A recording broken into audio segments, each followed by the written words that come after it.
Hello everyone, welcome to part 2 of this army roster for the Tomb Kings. As the previous one was all about the lords and heroes, here we go for a brief overview of every unit.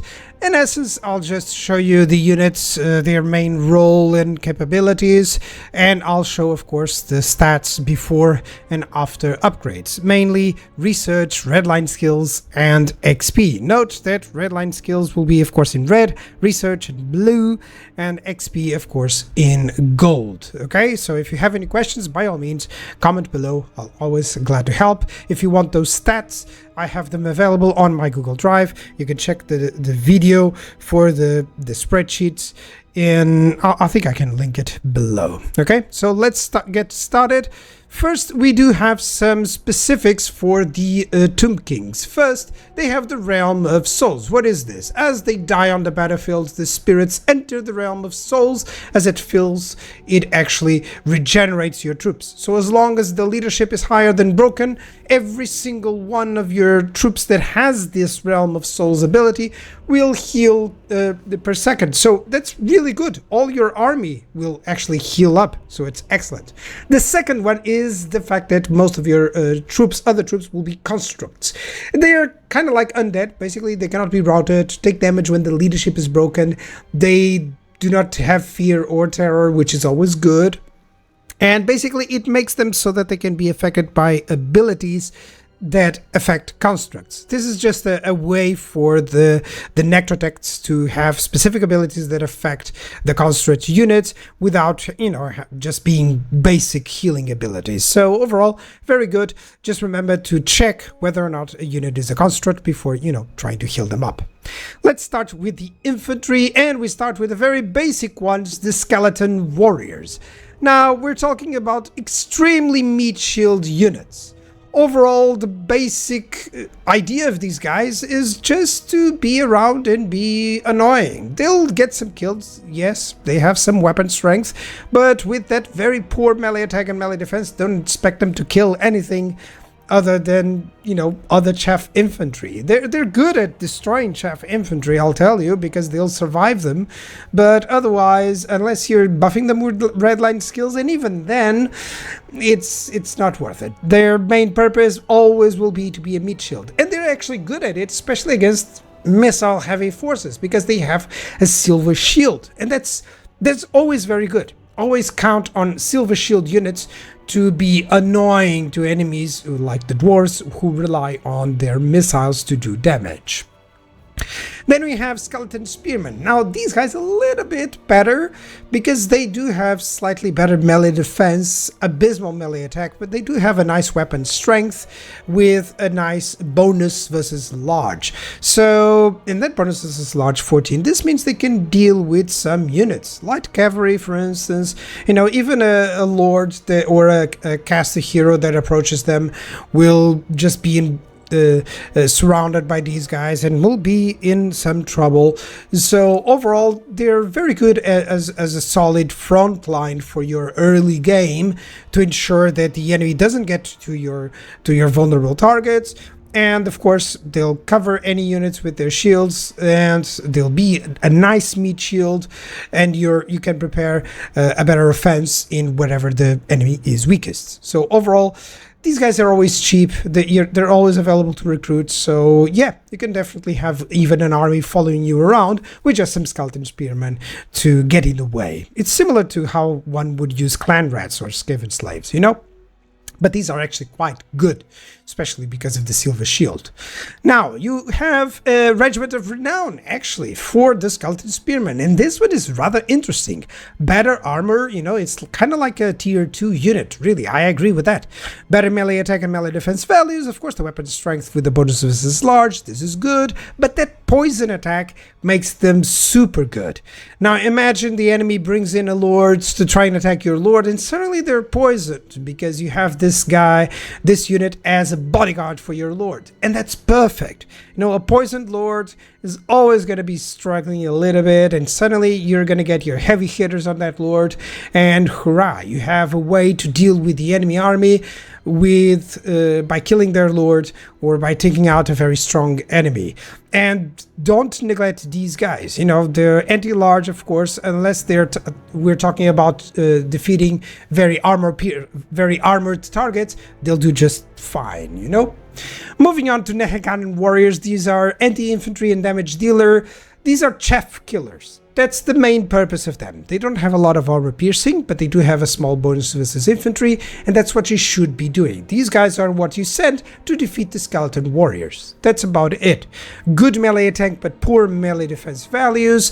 Decent armor, but no shield, so you really shouldn't put these guys in front. Have some skeleton spearmen in front of these guys when you get them, and as soon as the skeleton spearmen are engaged, send these guys in to just wreck whatever is there.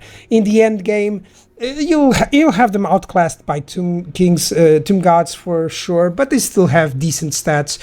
In a pinch, you can recruit a couple of them. As I was saying, Tomb Guards, these are the units that you rely on the most for your front lines.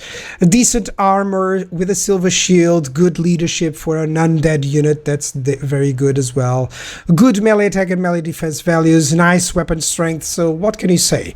These guys, even with upgrades later on, they'll just become better and better at their role, which is just be sturdy, be on the front line, and then let your constructs do all the damage, let your single entities do all the damage, while these guys just stay there and they are not going anywhere. And that's the main purpose of an undead unit. Any undead unit, always remember, wherever you put them, they'll stay there until they die, because they don't rout. So get them on a high ground and you'll benefit from that high ground forever until they crumble away and die. Then we have the Kepler Guards. They are Tomb Guards, but these are kind of like an upgrade to the Nehekaran units. So they're more like a damage dealer. They have magical attacks, which is good against those demons early on, you know. They have regeneration.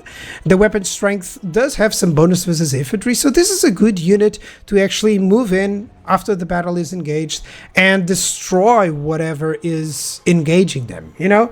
Just be careful with anyone with fire attacks, of course, because they do have their fire weakness, but overall they'll wreck anything as long as you're not attacking anything with a lot of, you know, don't go after hammerers or iron breakers, but anything that has low armor, these guys will wreck them. Or just cast something that destroys their armor, and that's what you're gonna do. You know, very good unit to have in any army. Get some Tomb Guards ahead, and then send these guys in to get the upper hand on the front line. Finally, you have, to finish the infantry, you have the Tomb Guard with halberds. One of the best front lines for almost everyone, just because it's a halberd unit. It has armor piercing, it has anti-large, it has a silver shield, it has a decent amount of armor, which will be improved stats after upgrades. It will reach 83. You'll get 69 melee defense with these guys. You'll get decent weapon strength, and these guys always have the Realm of Souls, so they will always regenerate during battles. So overall, they're tough to deal with. You know, what are you going to use? Missiles? They have a silver shield. What are you going to use? You know, large entities? They are against large. So what are you going to use? Armored troops? They have armor piercing. So they're kind of good, well-rounded. Very good frontline unit to have. And just to soak anything that comes in. They have abysmal charge bonus, 5. So it's like, just let them stay, you know, put them in a good position, high ground, and just let them stay there and ensure that the enemy comes to them so that they reflect the charge bonus to them, and they'll defend until the very end. And that's the main purpose of these guys. Just wherever they stay, they'll stay forever. Now let's move on to missile infantry. We do not have a lot of options, but skeleton archers, this is the cool thing about the Tomb Kings. They do have some missile infantry, contrary to the vampire counts. And it's not like it's a bad infantry. They have good range, 140. It's really good. It's really decent. The armor piercing missile damage is abysmal. 1, it's not enough. It's like goblins, but don't neglect that. Okay, the power of having a unit that can still shoot from afar, it shouldn't be neglected at any time, especially early game where there's not a ton of armored units around or shielded units around. Just make sure that you're not attacking with these guys anything that has, shields or heavy armor, and you'll be fine. Like low quality flyers, like lords that don't have shields, or casters that go too close to your archers. Those are very good targets for these guys. They'll melt them down, and suddenly you have an upper hand in your battle. 3-4 of them in your early game armies, perfect for you. And then you have also an ROR of these units, which is actually a very good ROR unit. I'll show you, because not only they have better range, 160, which is kind of like Elven range, honestly. It's almost 180. So they still have the abysmal damage there, but still they have sundered armor. So now we're talking. We have one unit that can actually be very good against those armored targets, maybe those characters that have a lot of armor but no shield. So just send them against those, tell them to attack those characters, and suddenly they're much more vulnerable to your own characters or to your infantry that is surrounding them. They can pair up really well with your chaff infantry as well, because armor piercing is something that most of your units lack. So suddenly having just one unit that can sunder the armor of enemies, it's so good. So just remember that these guys sunder the armor of enemies, and use them wisely. Make sure that you take out that armor for the specific targets that need that. Moving to cavalry and chariots, skeleton horsemen. So a very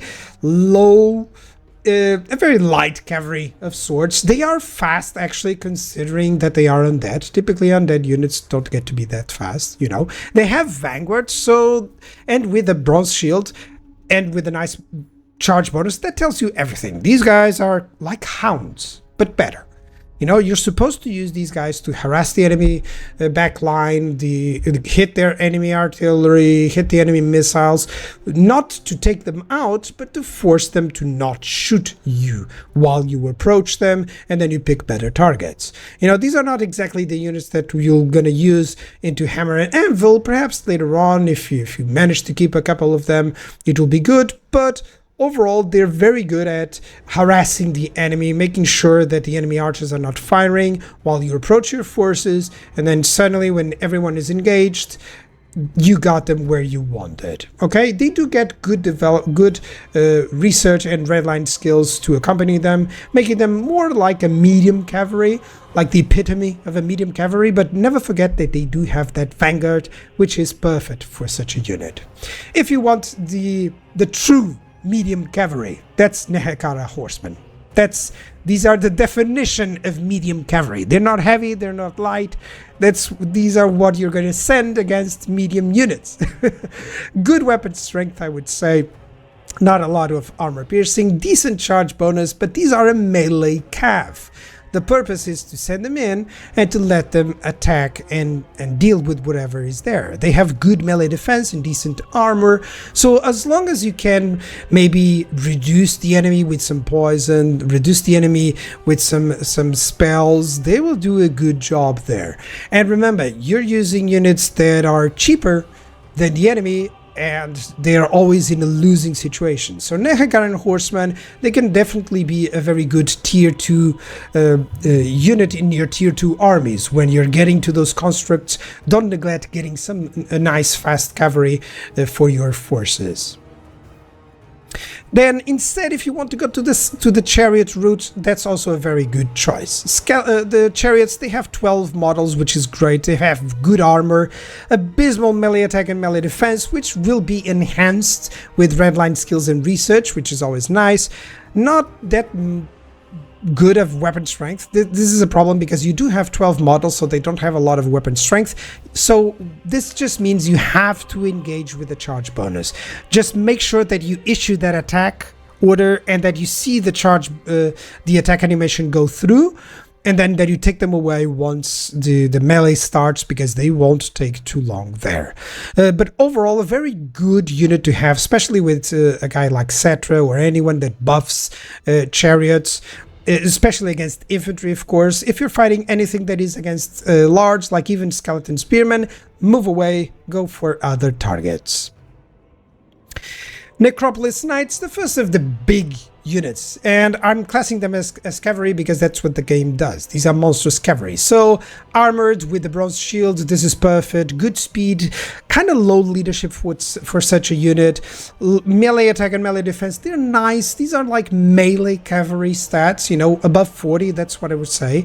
Not a lot of weapon strength considering that they are 24 models. This is what I would expect from a unit with 32. Not 24 models, but a nice charge bonus. So as always, treat these guys like chariots. You gotta charge in, and you gotta use that poison to lower the enemy's stats, and maybe use someone in support. I'll show you the best support unit for these Necropolis Knights in just a few moments. I'll remember that. I'll remember to mention what you should use for that. But still, Necropolis Knights, very good to use on your flanks, to go against enemy cavalry that it's not anti-large, and to just use these guys as a hammer and anvil. They'll do a lot of damage, especially in the late game. I mean, most of their stats gets increased either by redline skills or research, which is optimal.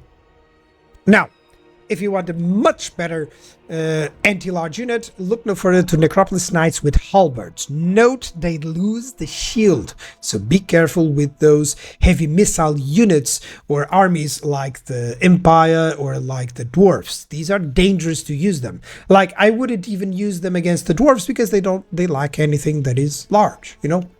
So they don't have as much weapon strength, note, but it is armor piercing and they do have a bonus versus large, a very nice bonus versus large. So these guys are strictly to be used when the enemy carries a lot of large entities.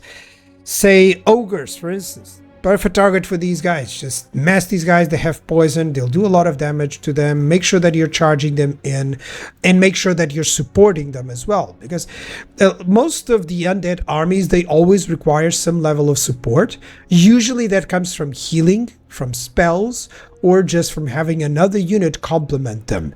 So if you know how to do that, these units will always complement one another and do just fine. You'll see the best complementary unit in just a moment. So, moving to missile cavalry and chariots, one of the best that you will have actually is honestly skeleton horse archers. I mean, I'm going to sell them to you, okay?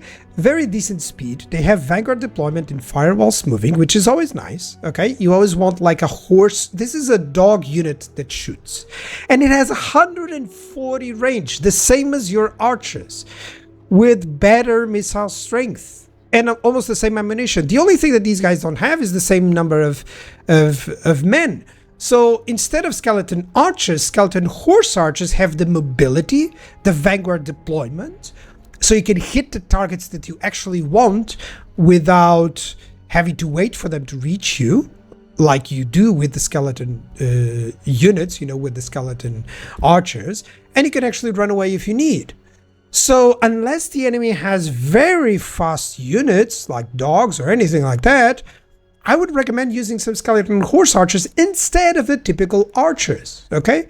And of course, because the Tomb Kings work with the with unlocking, you know, with unlocking the number of troops that you can recruit, don't neglect these guys. Having these guys or even upgrading them later to chariots is always good. Remember, vanguard deployed units can be so good in specific situations that they can win you a battle or make you lose the battle. So don't neglect these guys. Remember that vanguard deployment and firewall smoothing, you can just imagine the enemy having no chance to defeat these guys and suddenly have free damage. Just remember on that. Same thing here for the skeleton archer chariots. And I don't have to sell you these guys. They're the same as the other skeleton chariots, but they have missiles. So whenever you can, just replace the typical chariots. The only reason why you keep the other ones is because traditionally you have skeleton chariots. You have unlocked the ability to recruit some skeleton chariots, and why not having some in your armies. So not a lot of melee attack and melee defense or even weapon strength. They are 12 models, those, so of course the damage goes through. But the range is, again, 140, good missile strength. They are 12 units, so you're going to get a lot of damage from these missile units. Perfect to harass. They're very speedy, so it's difficult for the enemy to catch. Just be careful because they occupy a lot of terrain. So if the land is not good, like in the desert, these guys do fine. But other than that, once you get into the late game, you might have some issues in the snow or any other terrain where you cannot move these guys around as easily, or there's some choke points, and suddenly they lose a little bit of their value, and you gotta be careful. But they get tons of upgrades for everything, for their melee, for their missiles, so use them whenever you want. Now, constructs. I know Carrion is not a construct. I couldn't put them anywhere else. And let me try defending Carrion and ruin my career. No, so here's the deal. Carrion is the only flying unit that you have. And there's only one building that produces it. The biggest issue is that it's not even a good building. If it was the Incan building, I would tell you Carrion are very useful. But these are not as useful as bats. And the worst part is that they have the stats changed. They have decent weapon strength, but they have high melee defense instead of high melee attack. If those were changed, I think they would be much valuable, because they would sweep in, kill fast, and it doesn't matter if they're killed. The target that you wanted them to kill would be killed, and that's it. So the only advantage for them is that now they get redline skills and some research. So in the late game, if you're having any issue, many times you'll have some of those buildings produced and you'll have some carrying available. So remember that at least these guys are vanguards, they're flyers, they can take out some enemy artillery or at least keep them busy. So sometimes they are the response to an issue that you're having. So other than that, of course, other units are much better. I'm not going to tell them that they're good. Just remember the circumstantial possibility of using Carrion. Now, Ushabti. Ushabti, besides looking really good, they're like one of the best looking units in the game for me. Ushabti are monstrous infantry. They can be a front line in the late game, especially with those augmented stats and under a lord that already augments them even further. They have decent armor, no shield unfortunately, very poor melee attack actually for a unit that's supposed to be doing damage, but they have a really good armor piercing damage and a nice bonuses versus infantry. These guys melt infantry, but they also melt in backwards. So they're also melted. So you have to rely on healing these guys or covering them. Anything that gives them physical resist, anything that gives them missile resistance, anything that gives them any ward save, any protection that you can give them from spells or a necrotect, that is going to increase the effectiveness of Ushabti a lot, because everything else they already have. They already have damage, and later on they already have the melee attack and melee defense. So protect them and they can kill. Don't protect them and they'll die too fast. Moving on to the Tomb Scorpion, also one of the finest. I just love the aesthetic of the Tomb Kings. They're one of my favorite aesthetic races. I mean, have you noticed that the Tomb Scorpion actually has a sarcophagus there? It's so cool in the middle. So it has a lot of weapon strength. He has poison attacks. Don't neglect this. This is a unit that you can use as a chariot. You send in the enemy infantry, you poison everything, you just keep them moving, and it has vanguard deployment. So use those synergies. This is one of those units that you can synergize, for instance, with those horse archers. Send in the horse archers, attack anything. Oh, they're trying to attack you? Send in the Tomb Scorpion. It's very unlikely that the enemy has a unit that can deal with both the skeleton archer, horseman, and the Tomb Scorpion at the same time. And you have that vanguard to use this, and then you can heal him up. So that sort of together we fight is very useful. Of course, late game, the benefits are so good, and you get a lot of effects, a lot of augmented stats, such as with the Hydra Titan here, but you get a lot of augmented stats that you can use Tomb Scorpions right in the front of the enemy to deal with anything. Now, Hydra Titan is a different type of unit. It sure has a lot of melee attack, a lot of good stats, a lot of health, good weapon strength, armor piercing, but the animation, this guy hits slow. So even though it reaches a whopping 79 melee attack, he's gonna hit slow. The main purpose of this guy is like a supporting spellcaster that doesn't die. And it has good spells. It has a direct damage, a spirit leech, it has a passive ability with the spirit conduit. But with those two spells, the spirit leech and the Shem's burning gaze, you can go against almost anything. You can use those spells to seriously target the enemy casters, the enemy lord, the enemy single entities, anything that is causing, anything that you see that can harm your forces. He's going to target them, and he's going to do a good job. And if the enemy tries to target him, good luck. He can survive a lot of punishment. And in the late game, then it becomes a really good giant to just do a lot of damage to. Okay? I always bring a couple of them in some of the armies, especially if they synchronize well with other units. Necrosphinx. Now, if you're looking for one of the ultimate anti-large monsters in the game, there we go. Seek no further. This guy demolishes single entities in combat. And I'm saying demolishes. Armor piercing, bonuses is large, a nice charge bonus. Just charge him in and give him some buffs if you want, but even without that, this guy is gonna wreck enemy single entities. Oh, he's bringing in mammoths, send him in, he's gonna do a lot of damage to it, and even kill him. So good speed, which is always nice for these monsters that need to get to the enemy lord that has a flying mount, a dragon has landed near your lord. You gotta cover him. This guy is speedy enough to reach there. That's what you're gonna use him for. Okay, I wouldn't use it necessarily against cavalry or against monstrous infantry, because I feel like you have other solutions other than the Necrosphinx.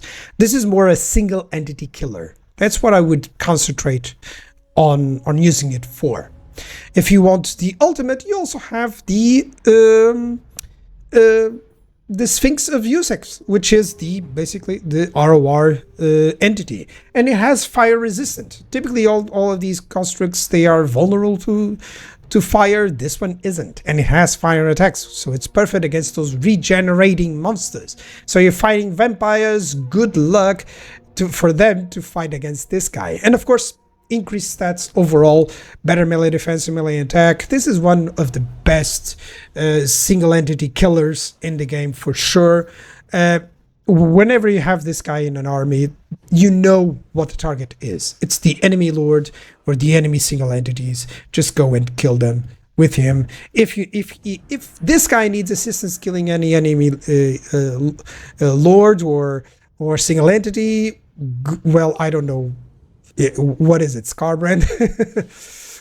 So moving on to missile ones, we have the Ushabti Great Bows, one of the best units honestly in the game. They're good Ushabti units already, have decent weapon strength, but note, no bonus versus infantry. These guys are not Ushabti upgraded. What they are is like a sniper unit. Very good range. They're classed like artillery units, so the missile strength, they will go through the shields, so there's no reason for you to avoid hitting any shields. Okay, missile strength is very good. You can hit, these guys are the guys that you're going to use to pick and hit any targets that are a problem. Enemy missiles that are a problem, go for them. Any artillery, go for them. Flyers are a problem, go for them. Is there a mighty dragon there? Go for it. The lord, the enemy lord or heroes are a problem, go for it. Has a shield? Oh, who cares? These guys can shoot him. Has armor? Who cares? They're armor piercing. See the point? Anything that is really dangerous, that's the target for these guys. Now, a note on the Chosen of the Gods. This is the ROR unit. They have, of course, increased stats all over the board. That's why they have, slightly better missile strength, etc., blah, blah, blah. But they have shield breaker. Now, what did I tell you? They are classed as artillery. So why would they need to destroy the missile block champs? I don't know. But what I can tell you is that it simply means you shouldn't really pair the Chosen of the Gods with other Ushabti great bows, because you're not going to get the benefit from those, from that missile block chance reduced, from that shield breaker, okay? Pair them instead with skeleton chariots, with skeleton horsemen, pair them with skeleton archers. That's who you should be pairing these Chosen of the Gods. Have just the one Chosen of the Gods unit with an army that has, the weaker skeleton archers or anything, so that they can benefit from that. Maybe you just start hitting the enemy lord or the enemy units that have shields, and suddenly they start dying. Now, I mentioned before the best units to follow your Necropolis Knights, and here we have it, the Sepulchral Stalkers. So why? Because they have a bonus versus large, they are armored, they have a nice magical attack, they don't have a lot of melee attack and melee defense, but that can be handled by the Necropolis Knights, right? And they can still do a lot of damage if necessary. They have a good ammunition missile attack, they have a good missile strength attack, but they also have Vanguard deployment and Stalk. So you're going to follow hidden behind your Necropolis Knights, and the enemy is going to send their Demigryph Knights to deal with them. And suddenly you have a stalking unit that it's perfect to deal with them. They'll just hit them a few times with missiles, they'll engage in combat, and suddenly you turn the tables and you have owned the flank, and then you can just hammer and anvil with these guys and the Necropolis Knights. So a very good pairing, and if not mistaken, they benefit from the same redline skills, so that's why Sepulchral Stalkers, you can benefit with the Necropolis Knights for sure. Of course, you can use them on their own. They're very good monsters and infantry on their own, but if you pair them up like this, or if you think of a way of pairing them up to help out units in their weakness, then you have the perfect combinations, okay? Then you have also an ROR unit, which is the Eyes of the Desert, Sepulchral Stalkers, but these ones have, in addition to the Vanguard deployment and the Stalk, these guys also have a poison in the missile strength. Now, why aren't these guys the best use to go with the Necropolis Knights? Because those already have the poison. So you're going to do the other way around. You're going to invest these guys as an ROR on any armies that don't have the poison necessarily, just to ensure that you have a unit that has poison, that has anti-large, and that can stalk, and suddenly you're going to hit the enemy lord. Maybe you can use these guys as a bodyguard for your lord. And once the enemy lands, suddenly they have an anti-large entity that has armor-piercing anti-large and poison and magical ammunition. What can you survive against these guys? They're perfect bodyguards. Now, let's move on to what should be an artillery, really, but, well, it's still a construct, so let's go. The Bone Giant, armor-piercing missiles. It's kind of like a Cygor, really, in the stats, okay, like for the Beastman, decent weapon strength, and it's armor piercing, but it's not exactly the unit that you would send in melee. It just survives better in melee. That's the idea. But it has a whopping bonus versus large of 200. So please don't use this guy against against infantry unless you absolutely need to, okay? Try to use him against enemy artillery. Try to use them against stationary targets, because he misses a lot. If you have anything that increases accuracy, go for it. And especially if you can recruit this guy with more XP, because that increases accuracy, go for it. If you can give him experience points, go for it. Because as soon as he starts really hitting that's the big problem with the Bone Giant. He doesn't hit really well. But whenever he hits, you'll see the difference. Because that 200 bonus versus large, I mean, it's crazy good. Enemy lords that suddenly get hit, they're hit like a truck by this guy. So that's what the targets that you should go for, large entities. Then we have the Cambrian War Sphinx. Here, fetch. Basically, that's the fetch guy. This is a chariot. People say it's a single entity. No. This is a chariot, and it even is it's joined with the chariots in the redline skills. And that's how I want you to think about it.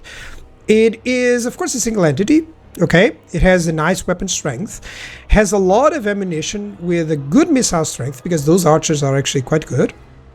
decent range, okay, decent stats overall, melee attack, melee defense, armor, okay, and decent charge bonus. So what do you use this guy is charging in like a chariot, and don't stop charging.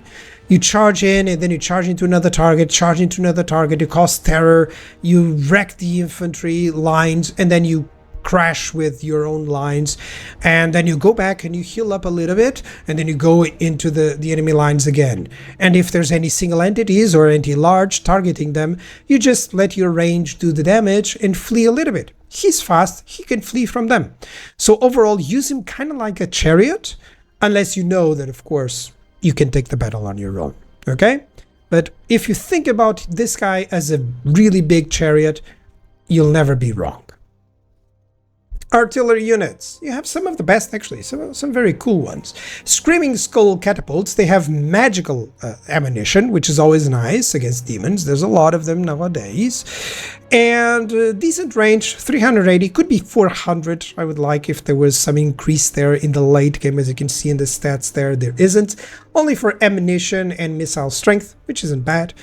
But the missile strength, it also has the -8 of leadership. And note that this -8 of leadership, and then it has most of units calls fear, so that's another -8, so that's -16. And then you have the attacked by artillery, which is, I think, -4 or -8 again. So that's already a lot. So Screaming Skull catapults can be very good against those low leadership armies to just quickly reduce the enemy leadership and ensure victory for you. As long as, of course, you're providing better leadership for your units, because you're undead, you don't have a lot of leadership. But it can be a tactic of its own. Other than that, there are an artillery unit that actually has a good armor piercing value, and in the late game, it actually increases that armor piercing, so that's even good. Casket of Souls, it's a magical artillery. Now, this is only one. And it reminds, of course, of the Indiana Jones movie. But remember this. It has 7 projectiles. This is kind of like a Hellstorm rocket battery. That's the idea. Whenever you have the option, get one of these guys, because they're armor piercing, they have a lot of range, they power recharge, so they have a passive ability that's good for your spellcasters, they cause magical damage, okay? And they're very good at targeting. It doesn't say here, but they are very good in their accuracy. Instead of the poor accuracy of Hellstorms, these guys don't have it. They actually hit really well. So Casket of Souls, definitely bring 2, bring 3, target the best units of the enemy, and they'll do a good job against them. Try them out. Some targets they don't hit, but some targets they do. Be careful trying to target flyers, as always. You know, they're difficult. But finally, they get some research benefits. Now, that is all the units from the Tomb Kings before and after redline skills, research, and XP. I hope that was informative enough. I tried to go more into, instead of just speaking about the stats, speaking more about how to use the units and what the typical idea for me would be. I hope you guys enjoyed this, and sorry about splitting the video, but it would be more than an hour long. Yeah, and I'll try to keep these going. Yeah. See you guys next one, or for the next one. Bye bye.